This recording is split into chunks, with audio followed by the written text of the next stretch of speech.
Hello नमस्कार दोस्तों, स्वागत है आप सभी के अपने यूट्यूब चैनल में। आज की वीडियो में हम बात करने वाले हैं कि एग्जाम की जो कॉपी आपको मिलने वाली है, जब आप एग्जाम देने जाओगे तो आपको किन किन चीज़ का ध्यान रखना है। सबसे पहले जब आप एग्जाम हॉल में जाओगे तो सबसे पहले आपको अपनी क्या एक आईडी जरूर लेकर जानी है, जिस आईडी में आप अपना लाइसेंस लेकर जा सकते हैं, आप कोई भी पहचान पत्र के जा सकते हैं, अपना आधार कार्ड लेकर जा सकते हैं, लेकिन कोई ना कोई आईडी आपके पास होनी चाहिए। तो आज की वीडियो में हम आपको वही सारी चीज़ बताने वाले हैं।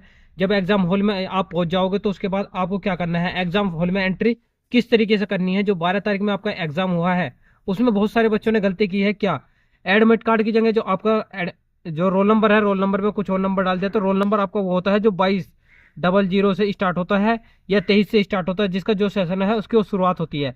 तो जैसे कि आपका रजिस्ट्रेशन नंबर जो आपका रोल नंबर होगा 220809, तो वो आपको यहाँ फिल करना है ना। यहाँ से आपको अपना नाम लिखना है, यहाँ आपको पिताजी का नाम लिखना है, यहाँ डेट लिखनी है, यहाँ अपनी क्लास लिखनी है।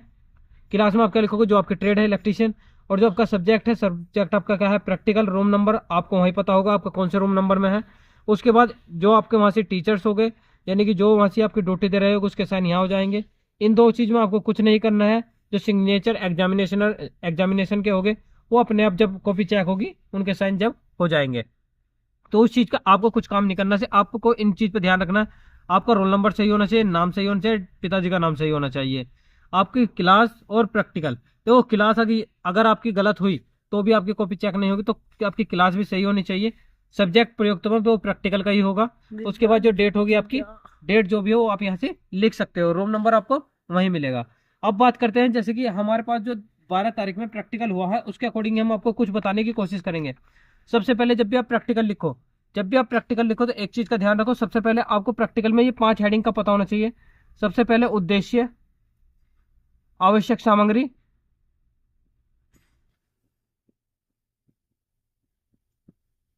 क्रियाविधि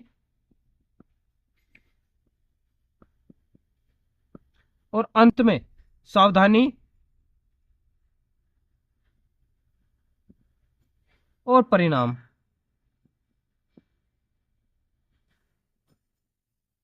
ठीक है ना। ये 5 हेडिंग आपको पता होना चाहिए। उद्देश्य में देखो आपको क्या लिखना है, जैसे कि आप इसमें देखिए, जैसे कि प्रैक्टिकल नंबर 2 देख लो या 1 देख लो, जो सा आपको मन करे वो देख सकते हैं।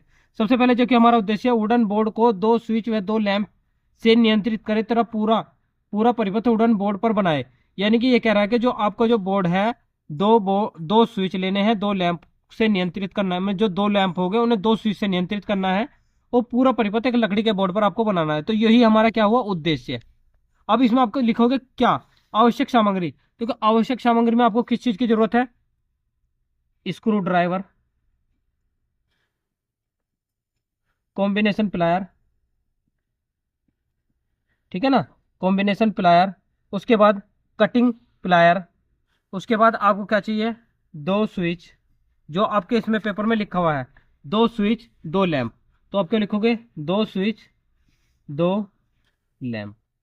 और क्या चाहिए, वुडन बोर्ड, जो लकड़ी का बोर्ड है वो भी तो आपको चाहिए। तो इस तरीके से आप मेंशन कर सकते हैं जो जो चीज़ आपको चाहिए। देखिए आपको क्या चाहिए, स्क्रू ड्राइवर चाहिए, कॉम्बिनेशन प्लायर चाहिए, लाइन टेस्टर चाहिए, कटिंग प्लायर चाहिए, टेप होनी चाहिए जो पीवीसी टेप होती है, 2 स्विच 2 लैंप। इस तरीके से जो आपको प्रैक्टिकल की चाहिए वो चीज़ लिख सकते हैं। उसके बाद हम बात करते हैं क्रियाविधि की। क्रियाविधि में यदि चित्र है तो सबसे पहले आपको क्या करना है, चित्र बनाना है। तो जैसे कि इसने कहा है कि 2 स्विच होने चाहिए। अब आपके पास 2 स्विच, आप यदि सर्किट बनाते हो तो कुछ इस प्रकार से आप सर्किट ड्रॉ कर सकते हो। यहाँ लैंप बनाया, इसी तरीके से यहाँ आपने लैंप बनाया और इसे भी कनेक्ट कर दिया, और इस तरीके से यहाँ कनेक्ट कर दिया। यहाँ से दोनों का न्यूट्रल जोड़ दिया एन, और यहाँ से दोनों का फेज जोड़ दिया। इस सर्किट को आप ड्रॉ कर सकते हैं। अब इसे ब्लॉक डायग्राम के अकॉर्डिंग भी आप बना सकते हैं। तो चित्र बनाने के बाद यो आपका काय में चल रहा है, क्रियाविधि में। उसके बाद आप लिखोगे कि 2 स्विच को हमने चित्रानुसार जोड़ा, फिर 2 लैंप को हमने उसके श्रेणी क्रम में जोड़ा, न्यूट्रल फेज के साथ हमने उसको कनेक्ट कर दिया। तो यानी कि इस तरीके से आप उसकी क्रियाविधि लिख सकते हो 3-4 लाइन में। उसके बाद आप क्या लिखोगे, सावधानी। सावधानी में आप क्या लिखोगे, आपकी जो कनेक्शन है लूज नहीं होने चाहिए, प्रॉपर तरीके से कनेक्शन होने चाहिए, न्यूट्रल को न्यूट्रल और फेज को फेज की सप्लाई मिलनी चाहिए। परिणाम में क्या लिखोगे, देखिए परिणाम में आप क्या लिखोगे, वुडन बोर्ड के 2 स्विच और 2 लैंप को नियंत्रित किया और पूरा परिपथ हमने लकड़ी के बोर्ड पर बनाया। ठीक है, क्या लिखोगे, नियंत्रित किया और पूरा परिपथ हमने लकड़ी के बोर्ड पर बनाया, क्योंकि अब हमने बनाकर तैयार कर दिया है। तो इस तरीके से आपको प्रैक्टिकल को लिखना है बहुत ही अच्छे तरीके से। और इस चीज का ध्यान रखना, बहुत अच्छे तरीके से आपको सारी चीज जो लिखनी है बहुत साफ साफ तरीके से लिखनी है। इन 5 हेडिंग का आपको ध्यान रखना है। उद्देश्य, आवश्यक सामग्री, क्रियाविधि, सावधानी और परिणाम। यदि आपके पास कोई भी प्रैक्टिकल आता है तो आपको इन्हीं 5 हेडिंगों का ध्यान रखना है। फिर से देख लो, उद्देश्य, आवश्यक सामग्री, क्रियाविधि, सावधानी और परिणाम। इन 5 हेडिंग के अकॉर्डिंग ही आपको लिखना है। देखिए, उद्देश्य आपका सेम रहेगा, आवश्यक सामग्री आपकी लगभग सेम रहेगी। आप screw driver, combination plier, cutting plier, line tester, ये 4 इक्विपमेंट ऐसे हर प्रैक्टिकल में आप लिख सकते हैं। अब वो डिपेंड करता है जो बाकी के प्रैक्टिकल रहे वो इनके अकॉर्डिंग चेंज हो जाएगा, जो रॉ मटेरियल उसके अकॉर्डिंग दिया हुआ है। क्रियाविधि में चित्र है तो चित्र बनाओ, उसके बाद नहीं है तो आप अलग अलग लिख सकते हैं। उसके बाद बात करते हैं सावधानी। सावधानी में आप ये 2 लाइन लिख सकते हैं, कनेक्शन लूज नहीं होने चाहिए, प्रॉपर तरीके से होने चाहिए, और परिणाम भी आपका उद्देश्य की तरह ही आपके पेपर में ही लिखा होता है। तो आज के लिए इतने रखते हैं, कल फिर मिलते हैं किसी नए वीडियो के साथ। तब तक के लिए धन्यवाद दोस्तों। जय हिंद, जय भारत।